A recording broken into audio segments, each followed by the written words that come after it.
Okay, someone join.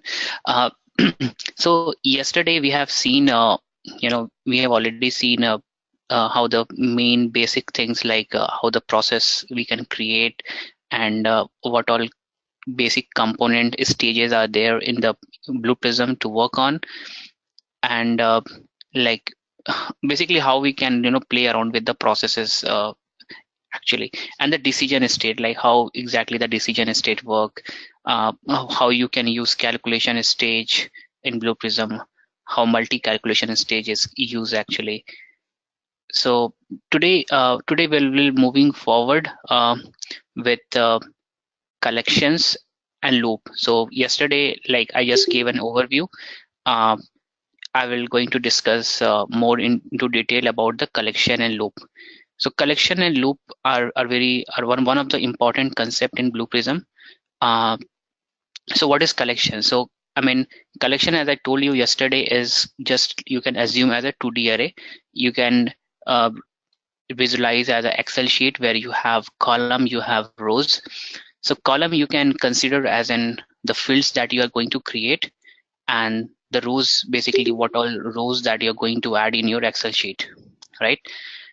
And it always like whenever you are going to use collection, basically like whatever live process that you are going to create, you will be the main intention of using collection because you want to use the loop stage. So collection and loop goes side by side because you wanted to go through each and every row of the collection and process the data. Because the thing is, why we use collection is actually like you see, like whenever you are going to work on any RPA process, any automation that you're going to do, you're going to interact with any third party application, right? Any application, any external application. The external application will push out some sort of data to you. The data can be of Excel format, the data can be of CSV format, text format. Now your main intention is to bring those data into Blue Prism. Until unless you don't bring the data into Blue Prism, you cannot work on it. You cannot do all the operation. If you have any calculation that you want to do, or you want to build some sort of business rule based on the data, you cannot do it until unless you have the data into Blue Prism. So in that way, collection is very important because uh, through different function and different uh, mechanism, you bring the data inside Blue Prism into collection, and from there you take it on. So we will see like how we can basically work with the collection. So let's say we have a collection uh, of an employee. So let's say you are building a collection of employee where you just give some field like the name of the employee. And one more thing, how the collection is different bit, like from your uh, uh, data item, because in data item what was happening, you was like only using the single variable, right? Single data type that you are using. But in collection you have multiple data types that you are going to use. So let's say the name will be a text data type, and then you have employee number as a numeric data type, and then let's say you have a salary of the employee. So salary you can say as a number. So and then whatever the data that you have added here, you can create a row out of it. So let's say you create a row, so and you just give some name like random name here. Employee number is 121, and then salary is like, let's say 6,000. Deepak 124, salary is 8,000, and then Rahul, salary is 453. Okay, so you have all these employees, that is the part of your collection, and you wanted to do some sort of operations once you have this data available into your collection. you can see that we have different data type that we have used. So we have text, we have number and number. And what you wanted to do actually is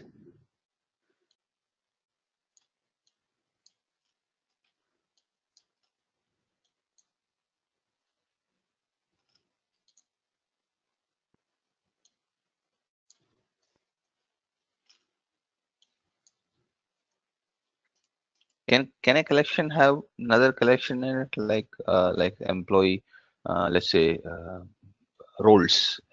So let's say he has 5 roles. If possible, uh, just a minute. Yeah, please come again. You are saying something. can a collection like that? This is the employee collection. So first name, last name, let's say Right. roles is part of 5 different groups. Can you have another collection in it? Collection inside a collection? Yeah, you can have a collection inside a collection. You can also, so if you see, like, if I can add a field, and so you can also add a collection inside it. Okay. Oh, you You had and define it. Okay. yeah, you can define as imp group, something like this. Okay. And then when you go here, when you add row, so you see, like, when you click on the no data, right? Now here you can go and define your values. Okay. So here you can define all the values that you have as part of that collection. Okay. So if there is any collection which is already existing, you can also group into this collection. Okay. So if you get a collection inside a collection with a hierarchy of things, you can still accommodate it here. Okay. Thank you. Exactly, you can do that. So there will be, like, some of the complex scenarios where we will be iterating through collection inside the collection. Yeah, so that you do get those kind of scenarios. Yeah, for So example, Active Directory is such an example, right? If you get an employee, what are the AD groups he's part of, right? Active right, Directory, you right, get a list actually. right, Yeah. exactly. So even in the, like, whenever you are interacting with a kind of web services, so you get the JSON data, right? JSON, yeah, So yeah, collection. so there is basically the collection inside a collection, things comes. So you go inside and parse the data accordingly.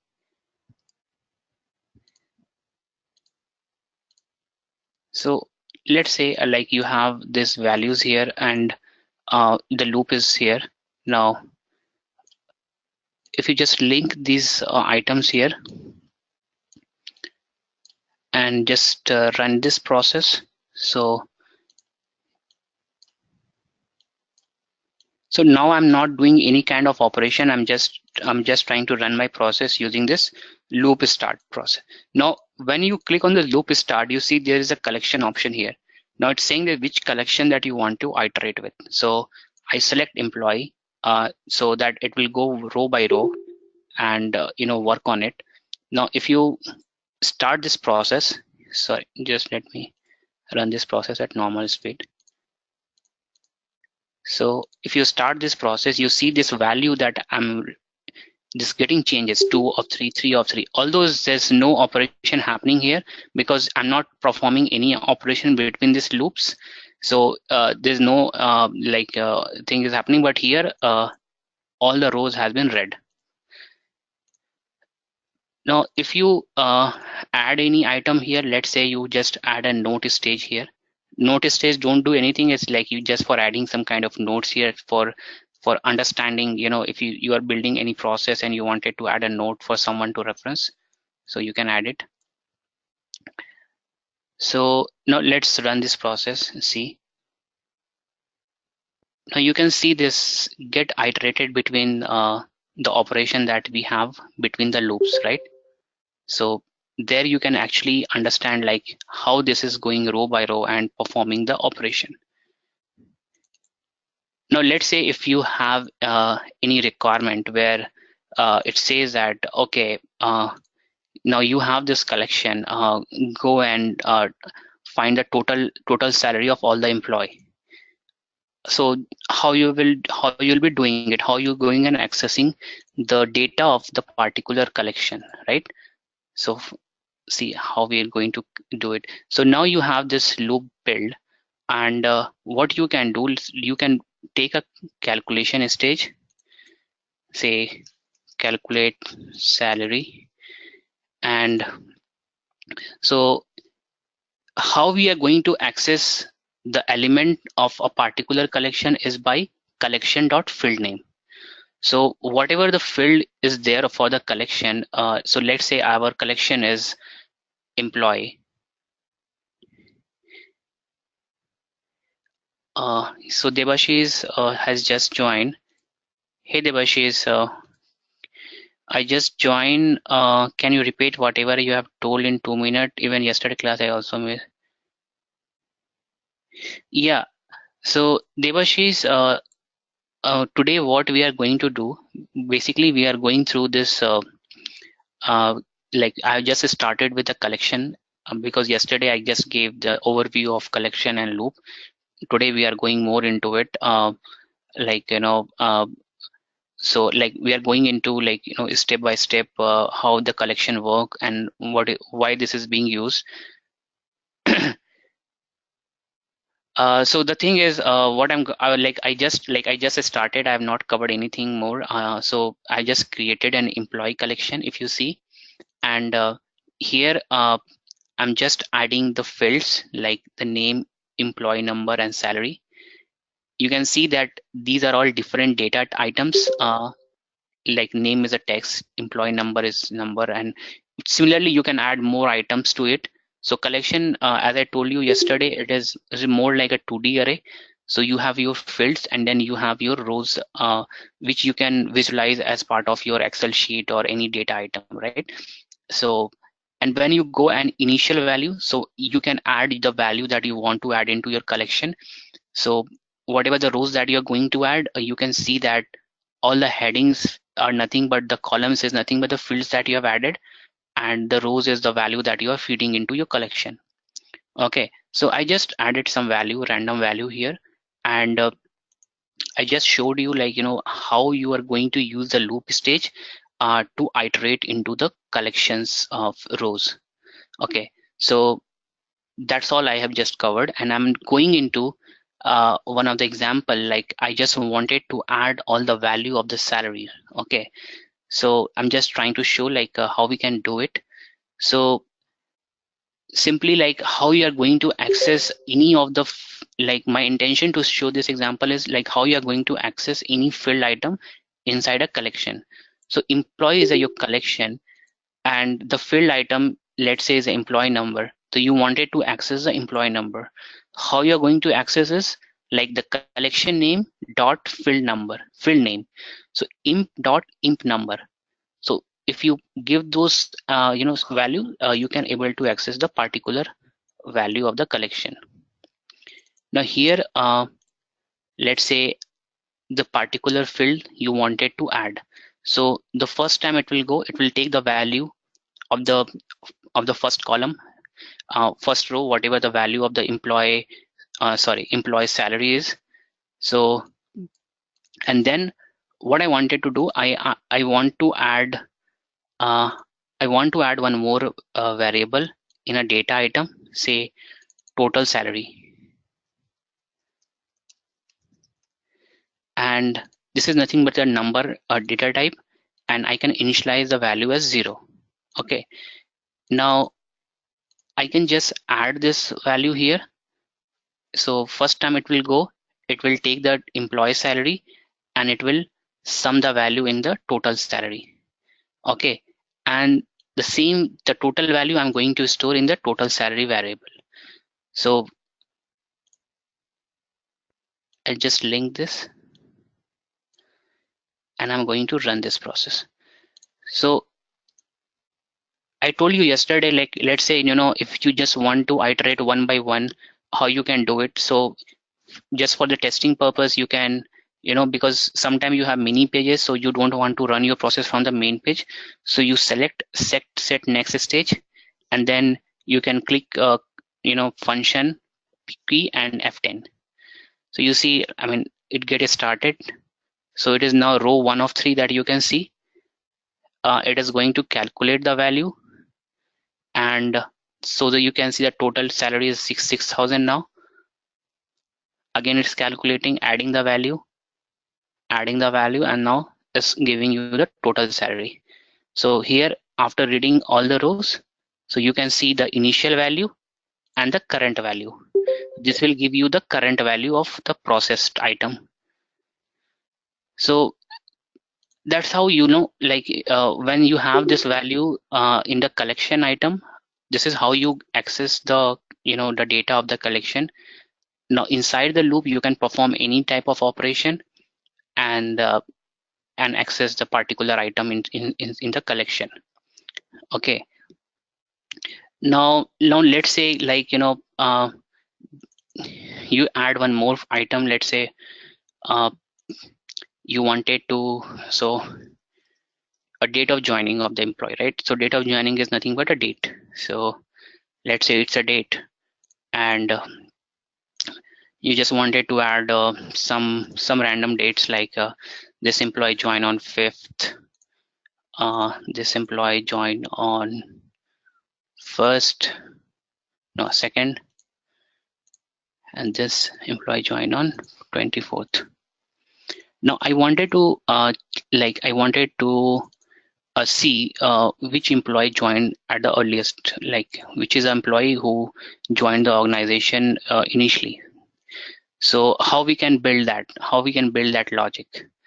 So for doing that, see, we have to get a data item called date. So because I wanted to store the final date, like for the employee who joined initially in the organization, into this particular data item.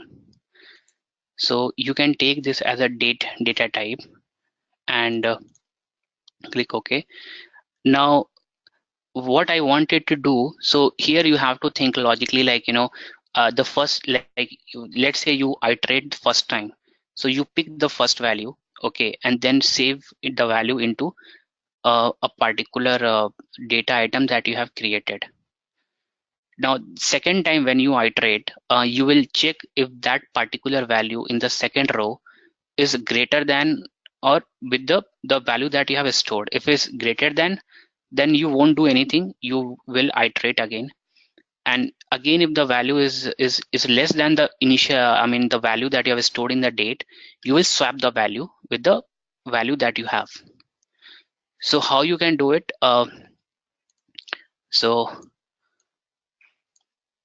So you have, let's say, calculation stage. Let this be calculation stage, and take this as a counter variable and initialize with number 0.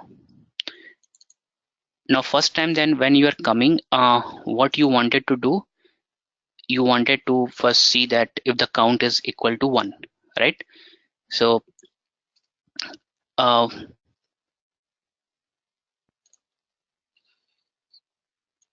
so you have a counter variable and you wanted to increment this variable with value 1, and the same value that you are going to store in the counter variable.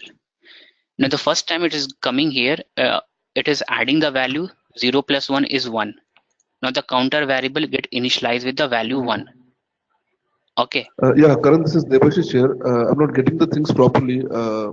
How you opened that calculation, that window pop-up, that window from where you opened it? This calculation properties. Yeah, Debashish. This calculation properties you are asking? Yeah. What property? This property? No, this window from where you opened this window. This window, as in, I'm not getting your question. Can you just a little elaborate your question? Okay, I'm getting this calculation stage from this particular panel, right? Oh yeah, he's asking, how did you get the properties windows? You click on that calc one and that pop-up comes. Okay. Right, double click on that, right? Yeah. Yeah. See? Yeah.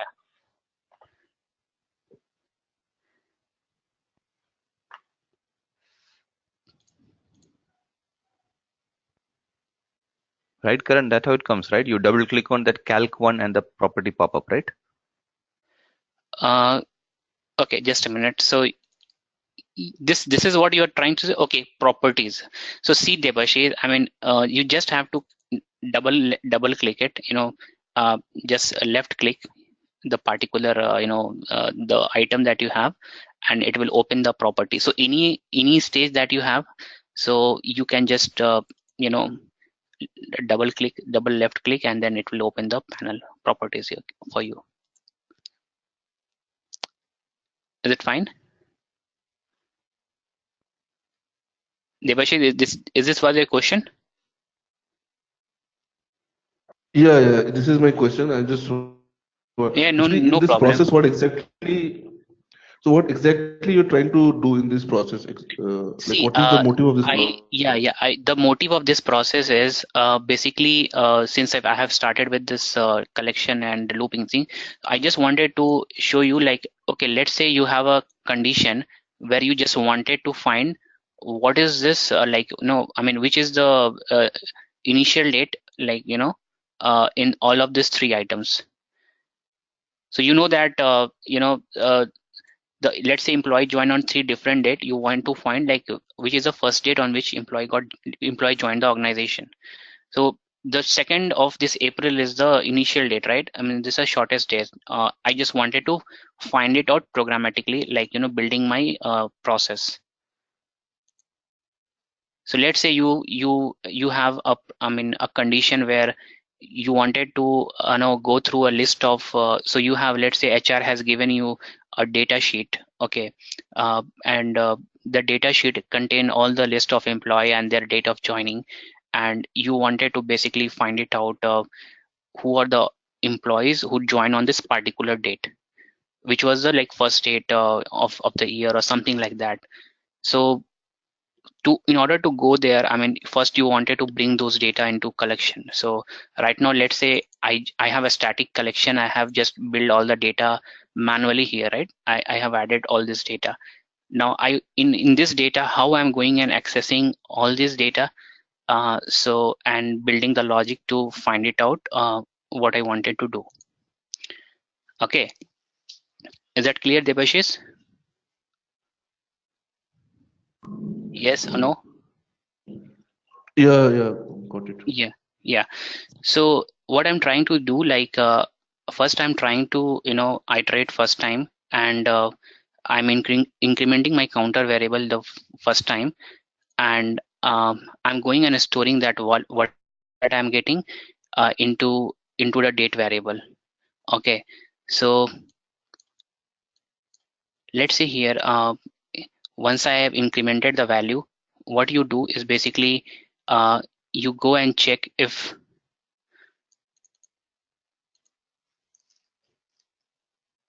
so let's say your counter variable is equal to 1 or not. You validate it. Okay, so if your counter variable is 1, now this loop has just iterated one time, so now you are going and storing the value in the particular variable. So let me bring the calculation stage here, and then what you are going to do, so you are taking the date that you have received, so employee date of joining, and then you are storing that into the date variable. Okay, so you can just link it. So you can see that as soon as I link it, it get the yes property.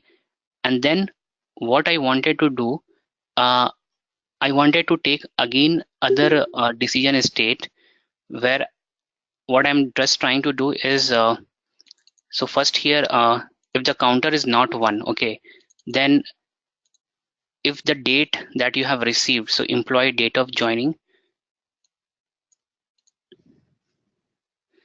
is less than the particular date,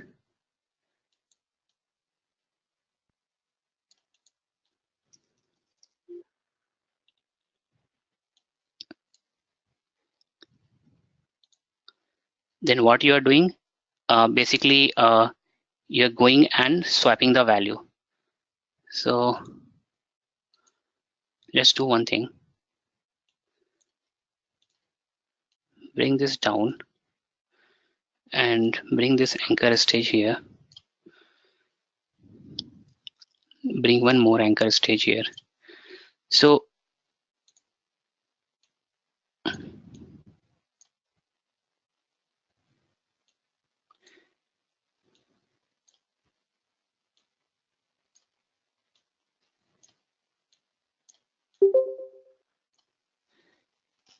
okay, so what I'm trying to do, if you see, first I'm going into this loop, I'm iterating the value. The counter value is 1, 0 is now. Now the counter variable become 1. Now here I'm going and checking if the counter is 1. Okay, now it means that it's still in the first row. Now whatever the value is there, uh, in the first, the employed date of joining, I'm just accessing that particular variable and storing that into my date variable. Okay, and then I'm coming to loop end stage. Now again it is going back in loop, again is incrementing the value. Now here when it's come, is check if the counter is 1. No, counter is second 2 now. Now go here and check if the employee date of joining is less than the date that you have stored. Since this is not like whatever the decision is based on that, if say that it is yes, then it's going and replacing the value to the with the particular date variable and then move accordingly. So let's run this process. Let's see what's the output is there. So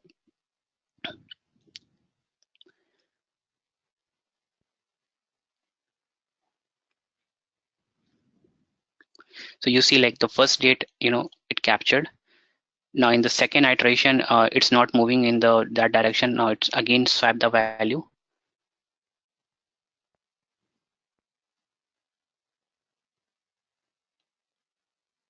So you can see like it captured the lowest date. So out of this date, uh, whatever the date was there, whatever the lowest date was there, it captured that. And then once you have this, you can pass it to whatever process that required that particular value, you can pass through those processes.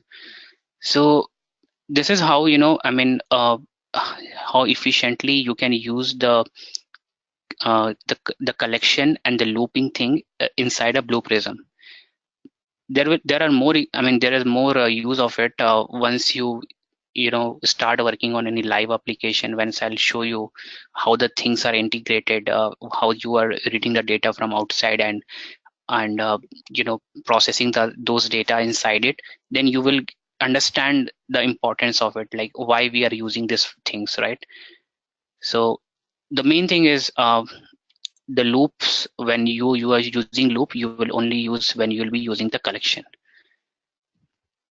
Okay. Karan got a question here. Yeah.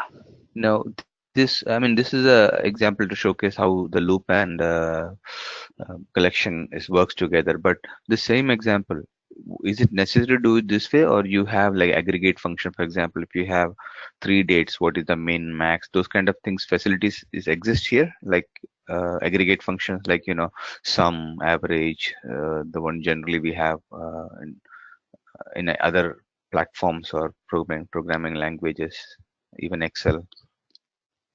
Yeah, Does so Blue Prism have those? there are a couple of the functions are there. So okay, the thing is, if you say aggregate function, right?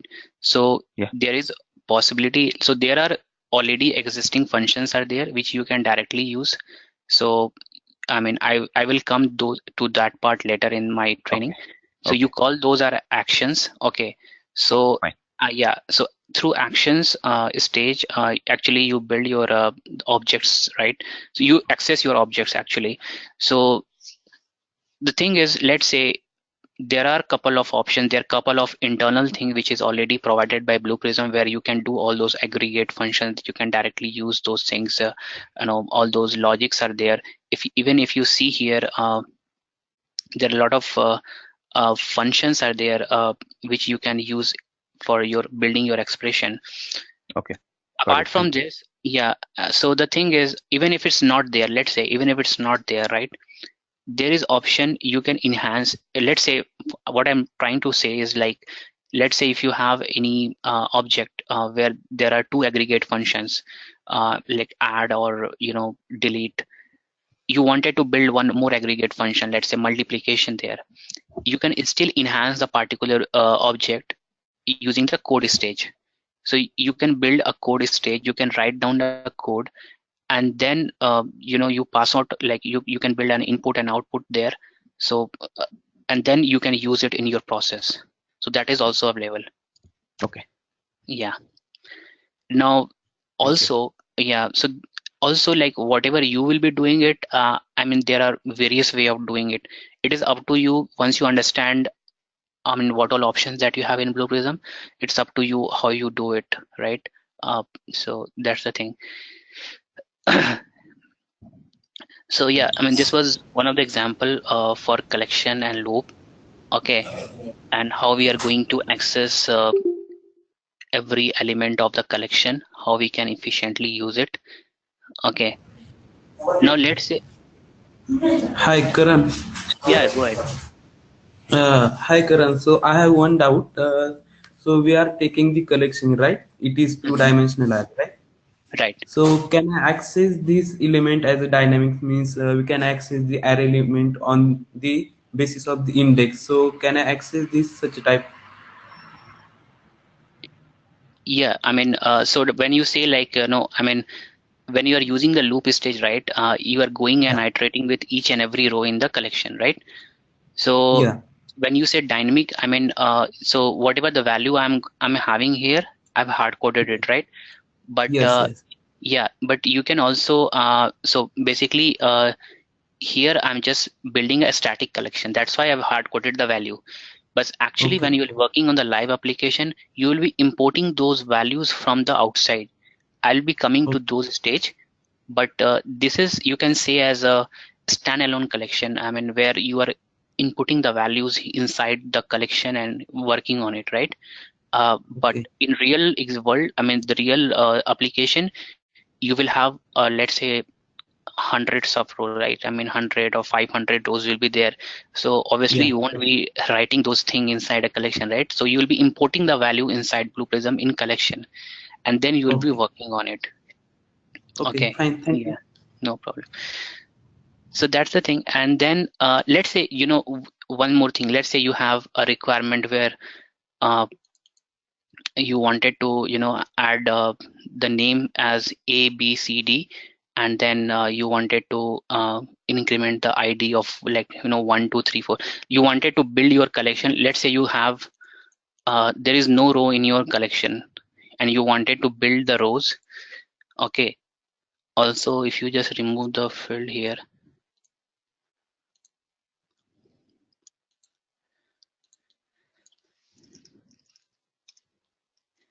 ID,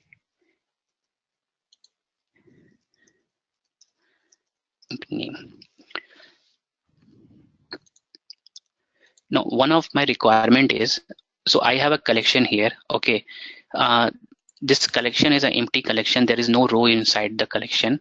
What I wanted to do, and I have only two fields, employee ID and employee text name, which is a text variable. Now, what I wanted to do, I wanted to add rows, on a dynamically inside the collection and fill these values, like employee ID will be 1, employee name will be A, and add row, you know, 2, and employee name will be B. How I can do it? Like, I wanted to add, let's say, 6 or 8 item like this. How can I approach these particular scenarios? So let's see one example of this. We'll get better understanding. So, and one more thing. See, here I have used my loop stage, right? But even without loop also you can use it. Like, as I've told you, the uh, that, I mean, there is an option where you build a logic where you wanted to increment the counter, like yesterday I've shown you, right? So how circular path works, right? The To decision, build, right? Circle path. right, Yeah. exactly. So through that thing you can also do. So let me just delete everything.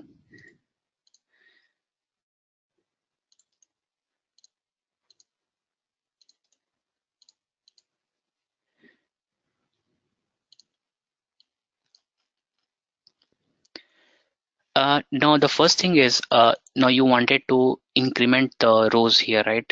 So before going there, as I've just spoke about the action stage. So let me introduce you to the into action stage. So what is this action stage actually? So in Blue Prism, as I told you, there is two main part, right? Object Studio and Process Studio. So you build object to interface with the application, whatever the application that you're going to work for, that you wanted to build the object. Now there are couple of internal built object which Blue Prism provide, like a work use object. There is collection object. These are internal object which you don't import inside a Blue Prism. It's all already there. Okay, so if you double click, the property panel will open, and then let's say you say add row. Now you see this, the business objects are there, right? Now what all business objects are there? You can see all the business objects which you have imported inside your Blue Prism software. So there are a lot of VBOs are there. VBOs are will be in the Excel format. You just have to import inside it. But there are VBOs which are internal to Blue Prism, which comes with the package of Blue Prism. So you see there's a collection object. Now, as soon as you select the collection object, there will be action associated with the particular object. As you see, like add row, copy rows, count columns, row count, remove all rows, remove rows. So let's say how we can use these options here. Now, when you say add row, so you get this particular input like collection name. Okay, so what you wanted to give the collection name as? So you are using, let's say, employee collection. So, and this is a text, right? So text, just remember, text will always be in the double quotes. Whatever the value that you are assigning will always come in a double quote. So if I bring it here, it's give me this particular alert that required data type is a text, but data type of employee is a collection. Is okay. Now you just remove this bracket and then add double quote. Okay. There's no output, there's just one input that you have to provide, and it will keep adding the rows. Now I have added the row, and now I wanted to build a circular path. So the same thing for building a circular path, I'm building a counter variable.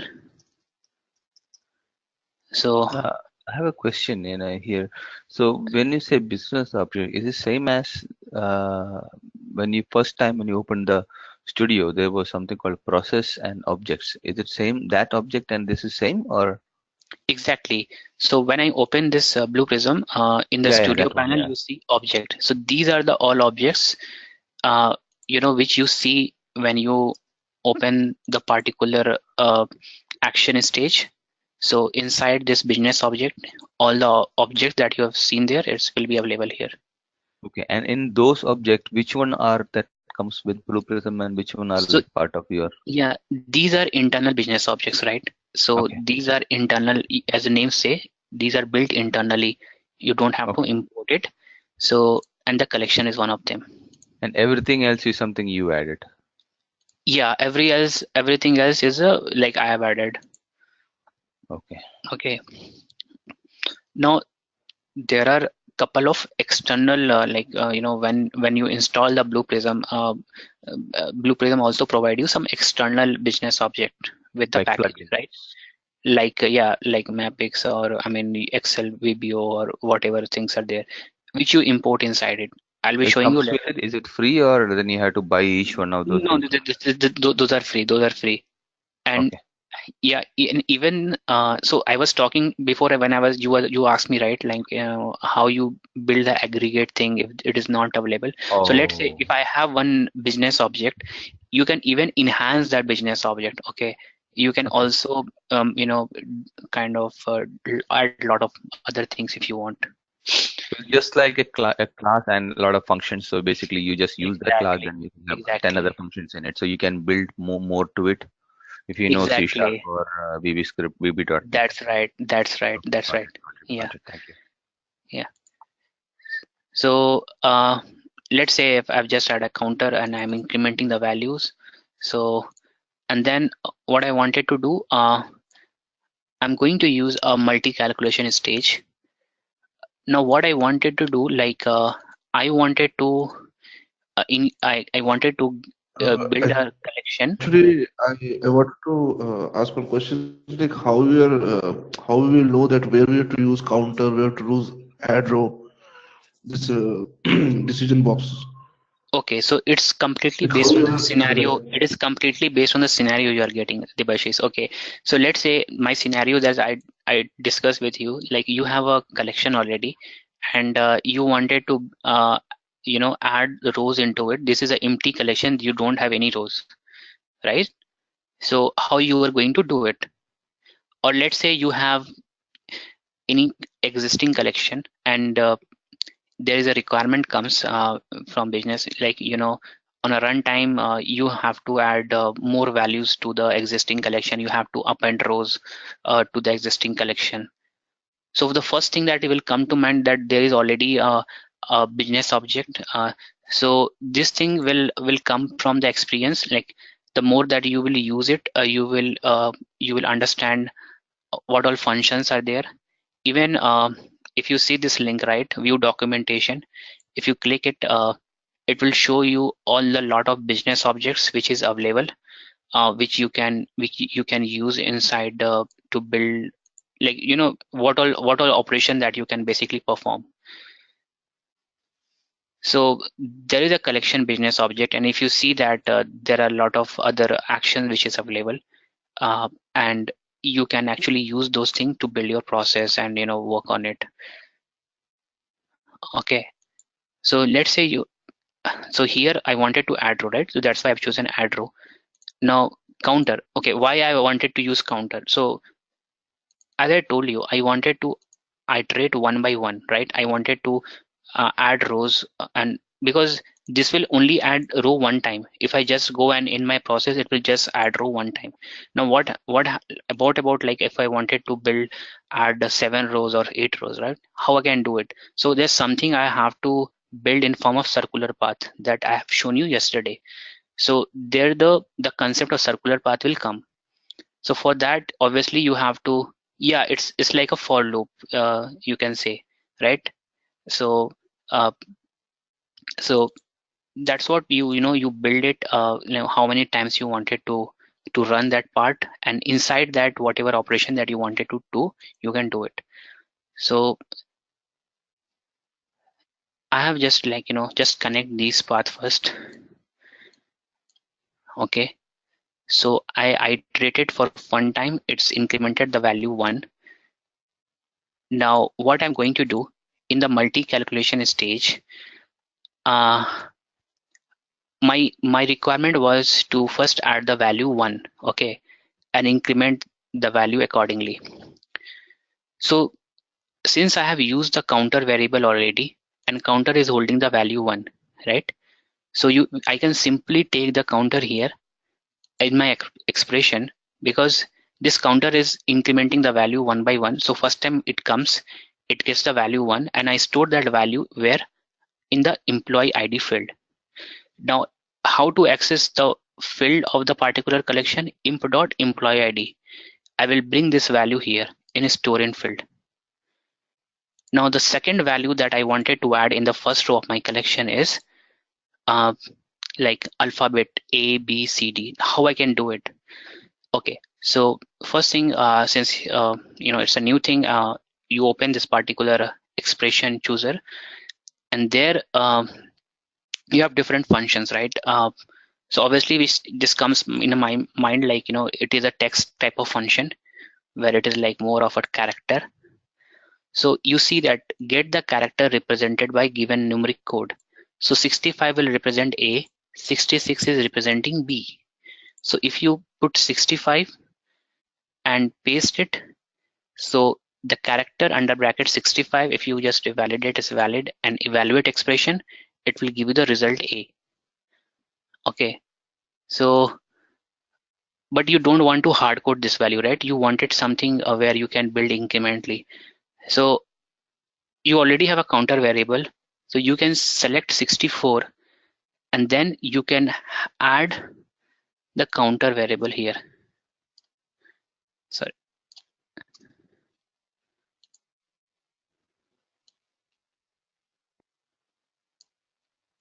Okay, so here you can see like the first time it comes, the counter is 1. You test it, you get the value A. Comes second time, you get the value B. And where you're going to store? In the employee.imp name field. Okay.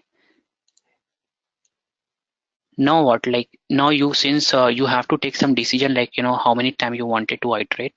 So obviously I'll take this thing like okay, counter is let's say uh, I wanted to do it like 6 times. So counter is less than 5, less than equal to 5.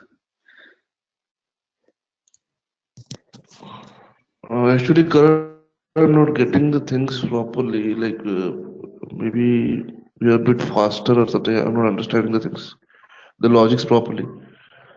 Okay, okay, I will explain you. Let me first complete this stage, and I will explain you from starting. Okay, no worries.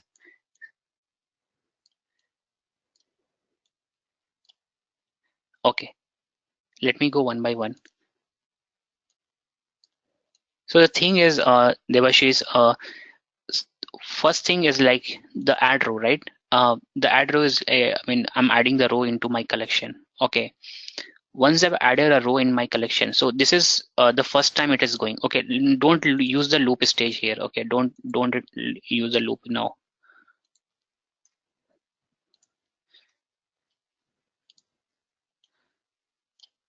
Okay, see what happens.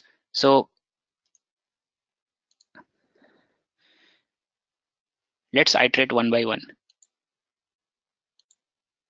Now you see this, based on this particular the stage that I built add row, it already added a row here. If you go to the current value, you see a row got added, right? But the rows have 0 value, like empty values are there. Now I incremented the counter. Okay, this got of value 1, and I'm going through a multi calculation stage. So because my intention was here to show you how you can use multi calculation stage and how you can use the counter, I mean the circular path to build the collection, and how you can play around it, right? So I chosen a multi path, a multi calculation. You can also use a calculation stage, but since let's say you have 4 5 fields, so you can do everything inside a multi calculation stage. Now my requirement was I wanted to add the value employee ID as 1 and employee name as A, and then keep on moving. Second row will be 2, employee ID is 2, and employee name will be B. Okay, so in order to do it, if you, it gets like when it passes there, so you got your first row. If you go here in the current value, you see you got the employee ID 1, employee name A. How you got it? Based on multi calculation stage. So it is expression. Here you are building your expression, and here this is store in. It is same like your calculation stage. If you open the panel, this is an expression that you write and you store here. But here you are storing a single value. But in multi-calculation stage, you can store multiple value. So you keep on adding here how many values that you wanted to store. So the first one was counter. So because this is incrementing one by one, so I'm choosing this counter expression here in the expression panel, and I'm assigning this value to uh, employee ID, right?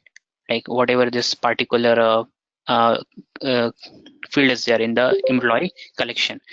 And similarly here, if you see what I told you, like the character 565 gives you value A. So I have chosen 64 and plus the counter, because counter will have 1. So it will add to it and give you the value A. And the next time when it will iterate, it will increment the value to 66. It will give you B. So this is just like, simple logics that you wanted to add in order to fulfill your requirement. Now you wanted to add 5 row. So simply, like, since you wanted to add 5 row, you wanted to perform all this operation 5 times, right? So certainly you wanted to place into certain kind of loop. So that circular loop, how you can build it? Simply you put a decision state. You say that, okay, the counter is less than equal to 5. Okay, and yes, if it is less than, then go and connect back to the add row stage. Karan, that counter calculation, you could have put that in the multi calculation, right? I mean, if you wanted, right? So in multi calculation, you won't use. You could have put the counter incrementer in that, Exactly, right? exactly. Okay. Yeah, that's what. So I mean, it's all up to you. Since I just wanted to show, like, Yeah, the I circular. understood. Yeah. Understood. I'm just So asking. you can do all this thing in a single step and perform it. Here, if you see, since I've iterated it, and now let's run this process, then you'll have better idea. So you see now this is in first row, it got the value. Not adding the second row, so you can see row 2 of 2. It's adding the value.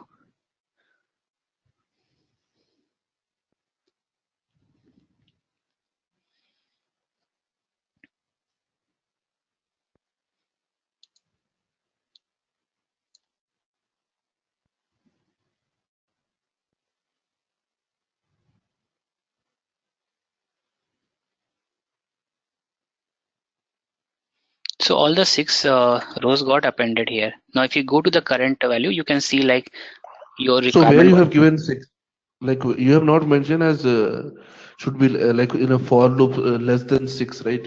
Have you mentioned anywhere No, like it should be 6? okay. So if you open the counter variable, the initial value is 0, right?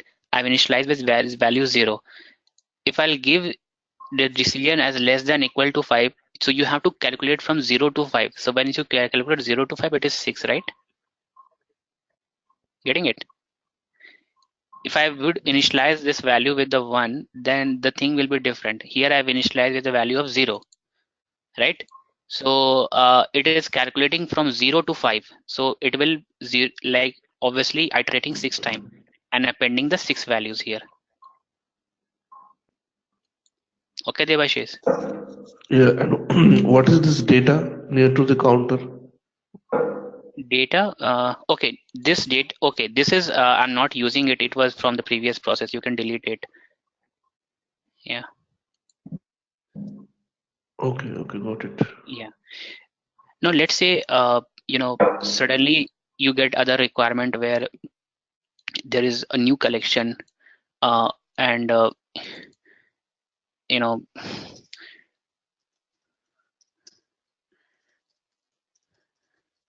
where you have the same fields, but you have some different rows, and you wanted to add the particular collection to this, the collection that you are getting finally. So let's say you have, okay, what is this fields are there? Let me just have a look. Imp ID and imp name. So let's say you have the same field, imp ID and imp name. This is a number and this is a text, and then you add, let's say 7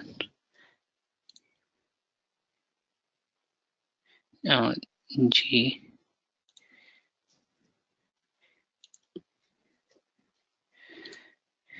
Okay, now you wanted to, once you have iterated and you have built this particular collection, what you wanted to do, like you wanted to add everything. So there is other collection that you are getting from, let's say, from different process. So for example, let's say you are working on a, on a HR process where you are getting data from onboarding process that you have built, and then there are certain data, you are getting from the different component. There are certain different set of employee from where you are getting some set of data, and there is one set of employee from where you are getting certain set of data. Now what you wanted to do, you wanted to perform some operation on the final values. You don't want to work on a different collection, you wanted to work on a single collection. So obviously once you have built one collection, you wanted to merge both collection and make it a single collection so that you can perform all the operation there. Now once I have iterated with every values here inside my this employee collection, what I will do, I will go in the else part. So let's say in the else part, again I have one more action stage that I'm going to use. This is a new action stage where merge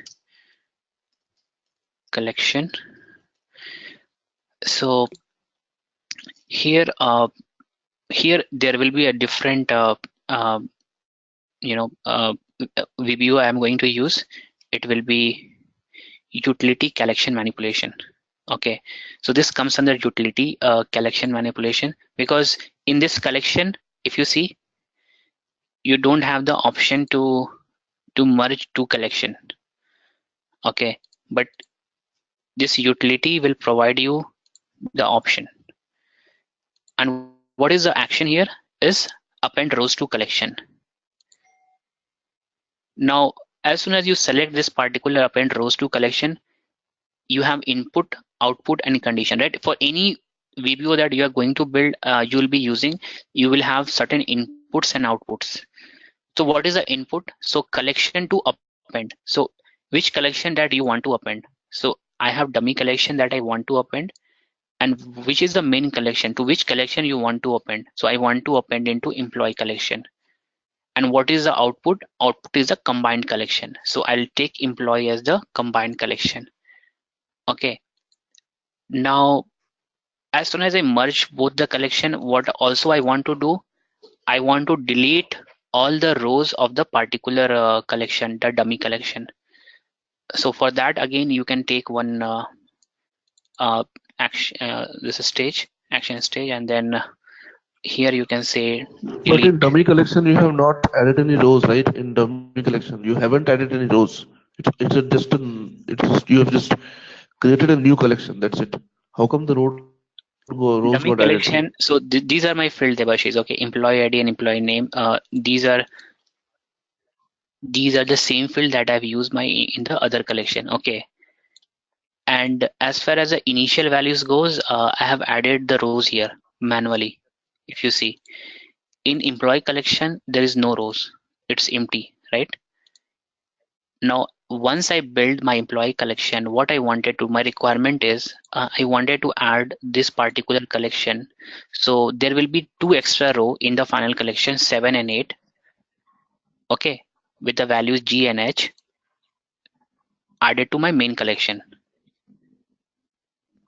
Getting it?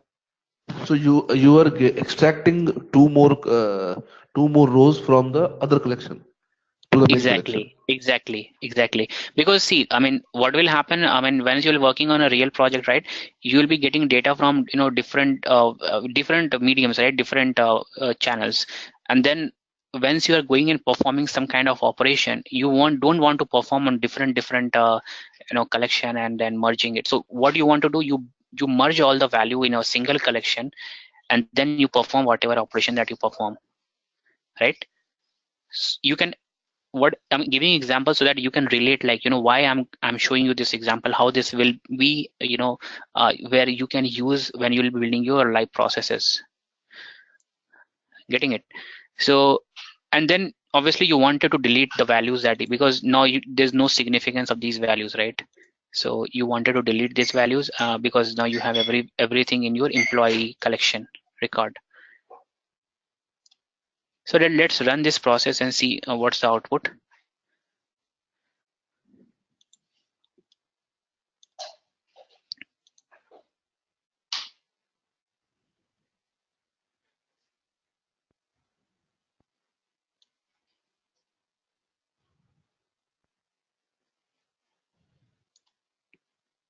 Okay, so here what happened, since I have not configured it, I was doing it. So here what you have to do, like you have to delete the row, right? So here you choose collection.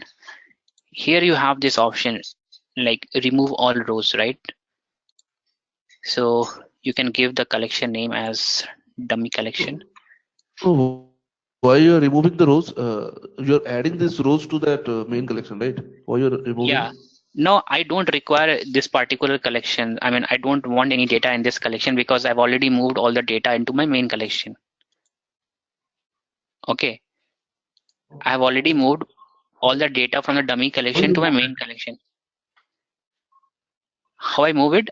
Through merge collection, because here I'm merging it. Oh, yeah, much. Yeah. So if you come here, you will see that this particular employee collection, the current value. So you can see, I mean, the 7 and 8 value get appended here with whatever value, and then the dummy collection will have, there's no values. The current values, there's no values here. The utility Okay. object again that also comes with the Blue Prism. You just basically have to add it, right? No utility, you have to add it, right? It's come with a Blue Prism, but it's not an internal VBO. Okay, and these are called business objects. Yeah, these are called business objects. Okay, got it.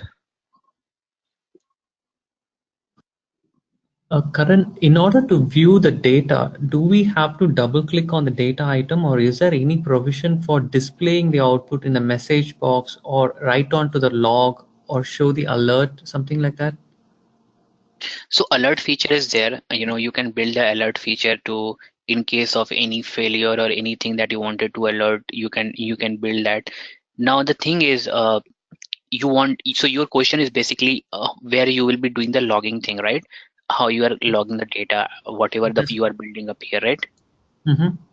So I mean, for with every stage, if you click here, it say that stage logging, right? If you say this is enabled, you can disable. And so once you have enabled it, and once you're going and running this process into control room, okay, so once you're going in control room and you are running the process, then the log will be available. I mean, the log will be available to, so when this process get processed, you can view the log. Okay. Okay. And what all step has been, what all steps is there, where it got failed, and all the things will be there. Okay. Thank you, Karan. Yeah, no problem.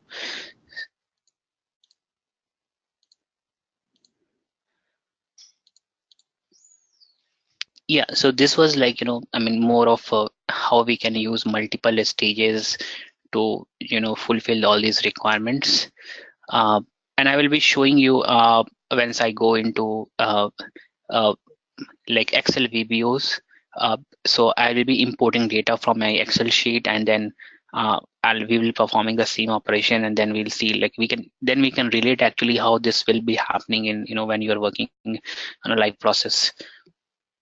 Yeah, that will be actually more helpful to us Yeah, because yeah. I'm not able to actually relate. We are getting some idea, but not in real time. Yeah, obviously, because right now I'm just trying to build try to make you understand the logic. I mean, there is multiple way that you can do it, the same thing. And yeah. Okay, thanks. Now, And actually, the thing is, like we are unable to install that Blue Prism software in our laptop for practice purpose actually. yeah, sure. See, I mean, so I think Vinay or when someone from their team, they should be able to help you out. Because if they're not, then let me know. I'll let you know what you can do. But I think for everyone, they will help out, like, to install it. Yeah, because we need to practice these things, whatever you, otherwise we will not able to get the things. That's all. No, for sure you have to. I mean, so you will be getting the access to this software, right? I mean, they will help you out to install, or to provide you all the access that you require to practice, right? So don't worry about it. You will definitely get. You just have to contact them, someone from their team, Vinay or Deepak. They will help you out. Now, let's move to the next topic. Now, the next thing I wanted to show. So I was talking about, I mean, in when you are building your process, basically you will having a lot of different pages here that you will be building, keep on building it, right? So let's say page 1, page 2. Why we are building, I mean, why, what is the main reason that you wanted to build different pages inside a process?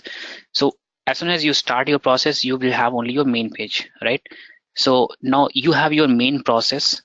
Now when you will be working actually like on a live process, there will be a lot of scenarios, a lot of business rule that you wanted to capture. Now the first thing is, since it will be too complex to have everything on a single page, because no one will understand it, and because from the maintenance perspective, uh, it's not a good idea to have everything built in a single page. So you create a sub process. So you can relate as these pages as a sub process. Okay, so these sub processes you will be so main page you can relate as main process, and from main process you are going to sub process and executing the operation. All right, so let's say for example, I mean, in my like in my project, let's say if I have a requirement where I'm processing the employee data, and then the output I'm emailing to the different team. So for email operation, I have some business logic that I need to perform. So what I will do, like, I'll be processing all the data of the employee in a one page. And then when there will be a business rule for processing the email operation, I will be calling the email operation page. So my process control will go from the main page to the particular page to perform that operation. And how this will happen, so just understand with this. So let's say, I have one process where uh, you can rename this. Let's say if I'm just adding some data here, so you can say like I have a calculation stage, and I have a data item, let's say X and Y.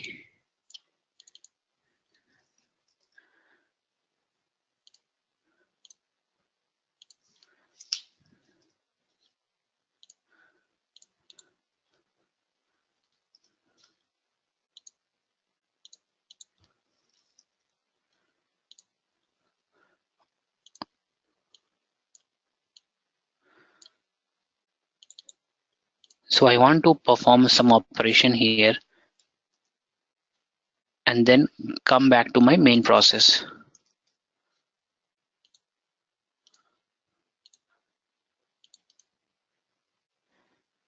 Okay, let this particular process be there. Just connect this to a stage. Now here, what I'm going to do, I have my end stage here. Now here, there is a function like a sub process. You can say add. I wanted to call the add process from my main page. How I can do it? So there is a stage called page stage. So once you bring this page stage here, it says that give you different options here. Create a reference to an existing page, add a new page and create a reference to it, add a new page without creating a reference to it. So now I've already created a page. I just want to create a reference to an existing page. Now I'll select next. So here you will see all the existing page. I have two pages, add and page 2. I'll select add and click on finish. Now you can link both these stages. Okay. Now let me run this process, see what happened.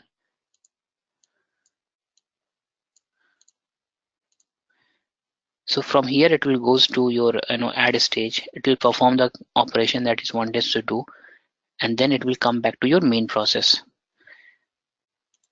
Now you can also do one thing, like from your second like add page, you can also call your page 2.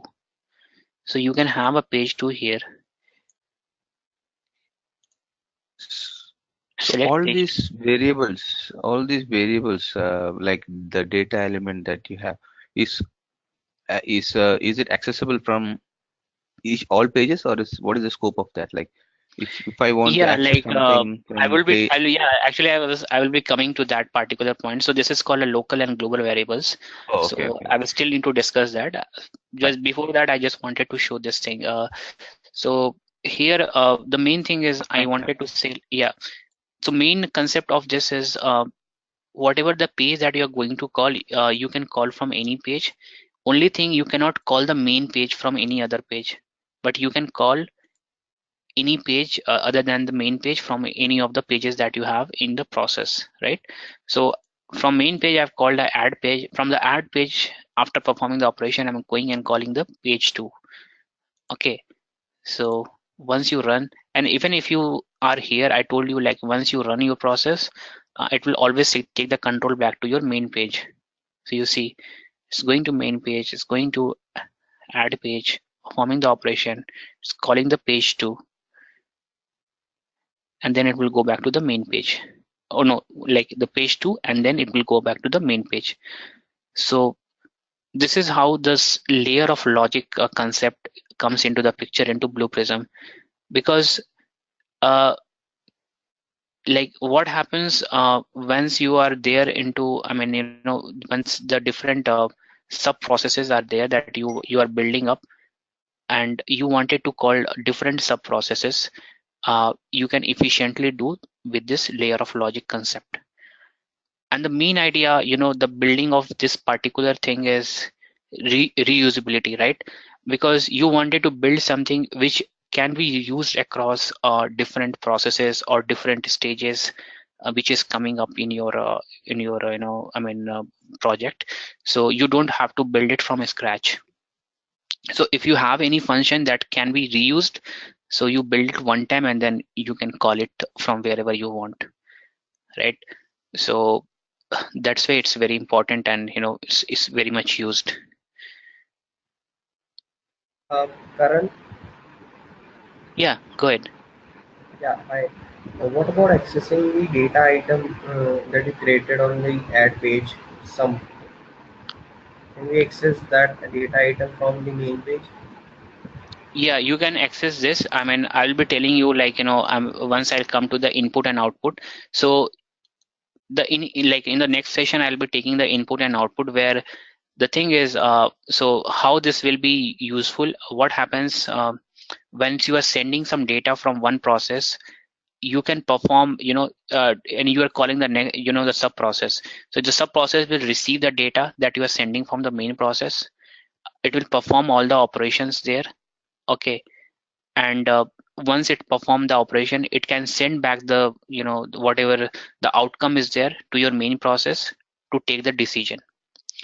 So actually, like, live process, what happened, as I told you, you are designing all your business rule in your process. You are not doing any, like, dealing with your business rule in your business object. Business object, you are just dealing with the, the interfacing with the application. Now the thing is, what happens when you have any process that you are creating, okay, and you are calling a business object, then you wanted to pass some data from your main process to the object, and then this object perform all the operation that it wants it to do and send back the data to the main process. Okay, so that is where this input and output things come into picture. So I'll be going through those things. It is actually, these are the very important, where actually once this automation concept will come, and yeah, once we'll go there, you'll understand more into it. So this was just to make you understand how this layers of, layer of logic will work, how this thing will be interacting with different pages. Okay, now apart from this, let's say, there's one more stage which is left, which is called choice stage. So how you'll be, why you use choice stage here. So choice stage is nothing but, you can simply relate it with, switch conditions, where you have multiple conditions, and based on the condition, you can choose, like, you can take whatever decision that you wanted to take. So decision stage was where, like, you can take only one decision, yes and no. But there are certain scenarios you'll be getting in your process. Let's say if I have, scenario in my project where I have a 5 application that I'm dealing with, and 5 application are sending me different data, different outcomes. So based on that outcomes, I have to call the different 5 applications. Okay, so if I'm getting A, I'm calling application 1. If I'm getting B, I'm calling application 2.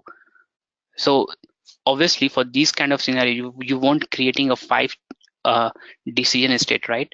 So you wanted to have something built in a choice stage where you can just directly go and call it.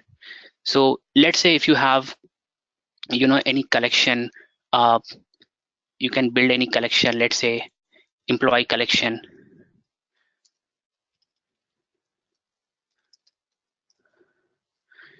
and you have this employee. You can take any two field, uh, employee name, employee salary. So name is nothing but text, salary is nothing but the number that you have.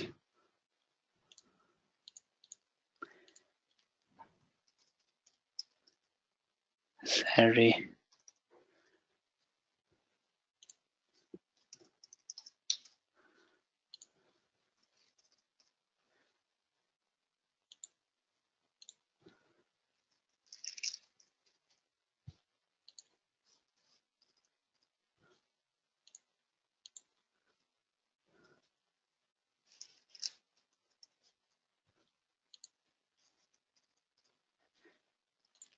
No, you just wanted to find it out. I mean, how many employees are there which are earning between 3,000 and 5,000, and how many employees are there which are earning between, let's say, 7,000 and 9,000. So there is some type of, I mean, how you can achieve this. So these kind of scenarios where you wanted to make a choice between different items that you have into your collections, you can use your choice stage there. So for that, let's say you build a loop first. So in the loop, you select the collection, employee collection. Okay, and then let's say you have a choice stage.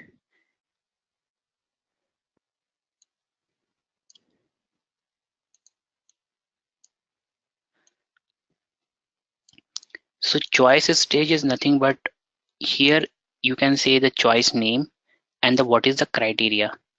So let's say the employee who are earning between 3,000 to 5,000 are grade B. I'm just providing grade B, and the criteria that you wanted to build is like so the employee whose salary is less than or greater than equal to 3,000, and employee whose salary is less than equal to 5,000.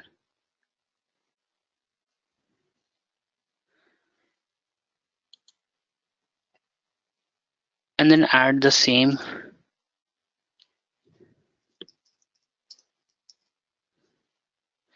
So Vinay is asking, can we install Blue Prism in the Mac OS?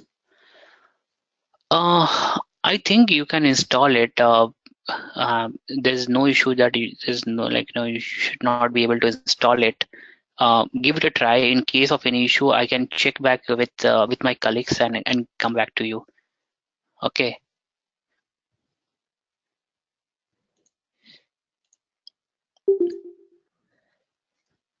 Let's copy this.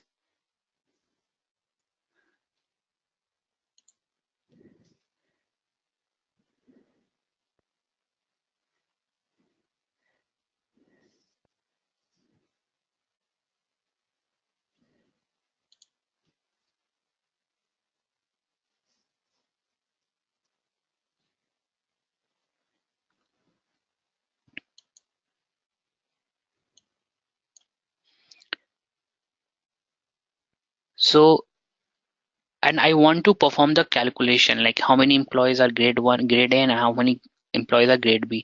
So let's say let take a two data item here and give it a grade A.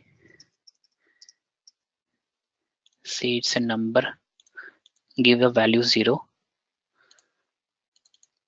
and this is a grade B. initial value 0.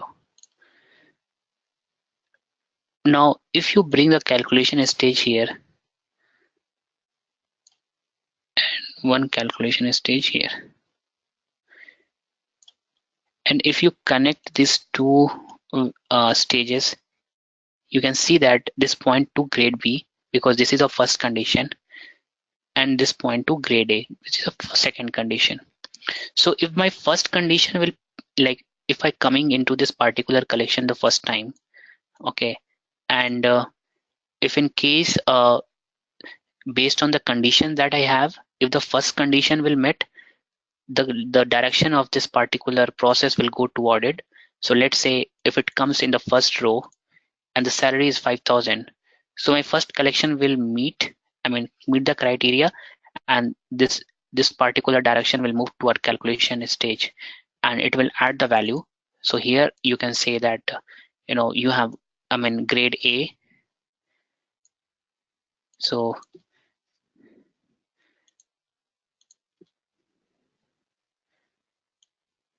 grade A plus 1, sorry, this is grade B, right? So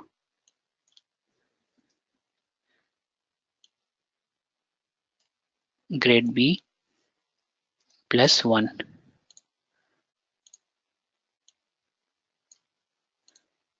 and you store in the grade B. Similarly, for this calculation stage, you take a grade A plus 1 and store in grade A. And then you connect back to your loop end stage. What is otherwise? In case if there is any value inside the collection, if it not meet these two criteria, then it will come to the otherwise, and then whatever you wanted to perform here, you can add this, any calculation stage or anything that you wanted to do, and then you can connect to the loop end stage. Okay, and then you have end stage. So someone has asked some question. So Venkatesh is asking, the choice control is like a switch statement in a programming language. That's correct. That's what I told you. It's more like a switch statement. Choice is nothing but like a switch statement. You can relate it with, right? So, and this is just like help our life easy. Like once we have certain scenarios in our actual processes that we have to work on, and so this is just an example what is the choice state and how you can use it actually, right? When you have some collection and then you are looping inside a collection, and then you wanted to use a choice stage. So if you run, sorry. Hello, Karan. Yeah, go ahead. Can you show me the grade A selection criteria? I Sure. think so it's wrong. Okay, grade A, right? Sorry, here in choice stage. Yes. I think so it's 800. So it's 8,000, Oh, right? okay, good catch. Yeah. So yeah, that's correct. Thanks. So now if you Okay. run it, yeah, if you run this particular process, see the first time, since it's of 3000, it's going to grade B and incrementing the value. Again, it's going second value, it's more of, so it's incrementing the value. So there is two employee with the grade B. Now it's coming to grade A because salary is 8000. Again, it's going back. 4 row is implementing salary is. So you can see it implemented all this, all this row iterated, and then calculated total number of rows here. So you get the value here. That is how this choice stage being used. So if you have multiple choice criteria in your process, and so instead of using multiple decision state, you can build a choice stage, and then you can append any number of choice that you wanted to add. Okay, so I hope this is clear to you. This whole studio is like ETL thing, right? Like Informatica, SSIS, they're all same concept. See, ETL Informatica is like, I mean, yeah, so there's like data mart. I mean, you create a data collection and then maybe you build all those. But here, this RPA is more of kind of where you have certain business rule, like, which are very much defined, and like what you have to do, and then you can build efficiently. But you cannot compare actually with the ETL, because when you will be like interfacing with a real application, then you can understand the more Yeah, importance of it. purpose is different. But I mean Exactly. the studio part, like designing Part. things, the loop, Maybe you can stuff like say, that. Yeah. yeah, exactly. Yeah, it maybe have some similarity, but yeah, the purpose is different. Okay. Yeah. So today we have gone through, mainly into collection loop, which is very important concept in Blue Prism. Then we have taken some example to understand how we can efficiently work with collection loop using the multi calculation stage. Okay. And then we have taken other example, building some small logic. So you can take some, logic from your end and try to implement it, see how that things work. Uh, then we have gone through the layer of logics, like how you can call different pages from one main pages, and then, you can iterate between pages. And we have taken the choices stage. Now if you see, like, most of the thing, like like which were the important stages were there, I have almost covered. Tomorrow I will be going through, some operation with the Excel VBO, and then we'll be taking the input and output stage, and then the further topics, like, how you can call the process inside your process. So then you will actually understand, that you are saying that we're not able to relate it, then actually you will able to relate it, how this automation thing will actually going to help you out. Here it was just like, to understand the basic understanding, to get the idea of it, how efficiently you can use these stages while building your main automation. But once you get more, understanding of other things, you can relate end to end. And then once that's clear, we'll be taking into the VBO, like business object. Karan, I know. Karan, can you repeat this? So what I'm trying to say, Debash, is from tomorrow, like whatever we No, have I'm covered. saying So that this process, whatever you did now, just can you repeat once again, like just to yeah, reiterate the thing, sure. like how it happened? See, here, see, it's like what I'm trying to achieve is I'm building a choice stage, right? So choice stage is nothing but you are adding n number of the choices, like decision, into one choice stage. So my intention to show you here, like let's say I have a requirement, like if I have a collection where there are multiple employees, and there is a criteria, like if the salary is greater than 3,000 and less than 5,000, equal to 5,000, then they will be classified as grade A employee. Okay. If there is like, something like if you have criteria where uh, if they equal to 800 and 900, so I will show you one more thing. So you can also add one more field here. Let's say grade A. Okay, give it a text. Now you don't have this thing, like you don't know what grade is. You can also randomly, like on the runtime, you can assign the value here. So uh, here either you can use multi calculation stage, or here you can just also use second calculation stage and say that, okay, so this particular grade A is nothing but grade B. This is grade B, right? First one is grade B.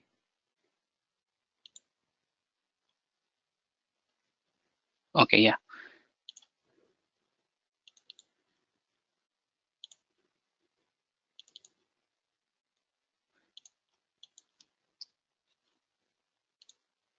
Okay.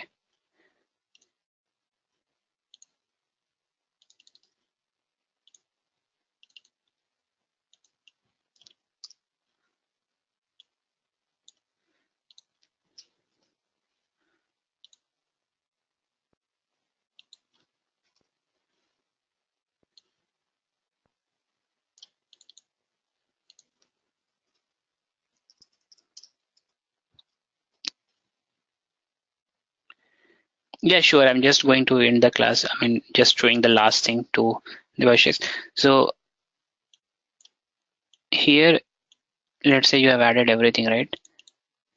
Now, once you run this, sorry, this is something you don't have to forget. Like, since you're running from this particular page, you just set next stage and then run it.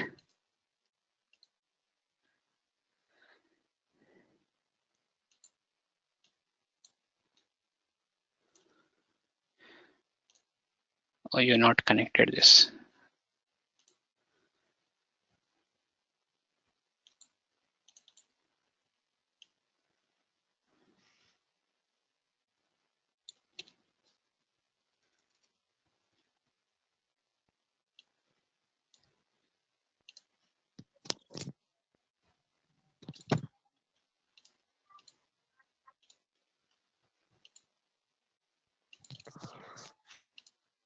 It is looking a bit confusing. That's what I was trying See, to Devashish, understand. the thing is what I wanted to show you here, using this particular choice stage is you can build any type of logic. Let's say my requirement was I wanted to pull the employees which are having salary more than 3,000 and less than 5,000. Okay, so in a grade A, okay, and calculate the total values. So what, like once it's coming into this particular loop, so this is choice stage. So whichever, it's just like a switch condition. So whatever option is comes here, let's say this comes here. So I mean it's a grade A, let's say. Okay, so whatever, if it's meet this particular criteria of grade A, then it will move toward grade A. If it meets the criteria, like if the salary is into 3,000 and 5,000 range, then it will go toward grade B. So whatever condition will meet, it will move toward that particular direction, right, and perform the operation that it wanted to perform. So that's the intention of showing it, like how this you can use the calculation, I mean choice stage. So in decision stage, if you can understand, in decision stage you are taking one decision, right, at a time. But using the choice stage, you can build multiple decisions that you wanted to take in a single stage. Okay, that's the actual intention of using the choice stage.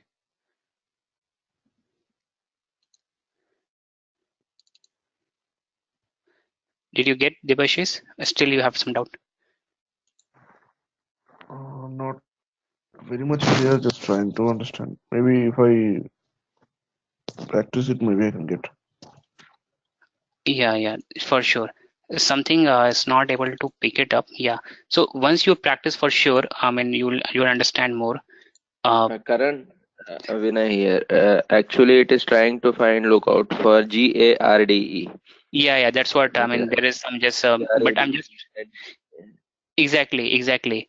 So the thing is, so and just my intention was to show, like, you can Yeah, business also logic. perform, yeah, also perform the same operation, whatever operation that you perform, you can go back and write it here. You know, whatever this particular condition is met, and you can go and write the values here and do all those things. So you can do inside this particular choice stage.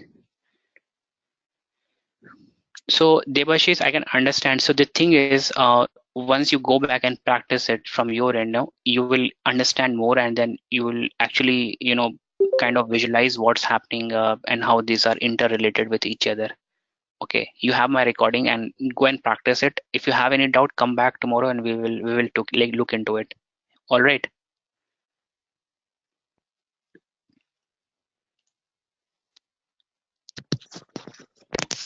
Yeah, I will try to see like if it is working or not. If it does not work, then I will get back to you tomorrow. Sure, definitely. All right, guys. Let's end this session today, and then we'll join tomorrow to look into more. Okay, Karan. Yeah. Thanks, everyone. Bye, Karan. Bye, everyone. Bye. Hi, Karan. Bye, Karan.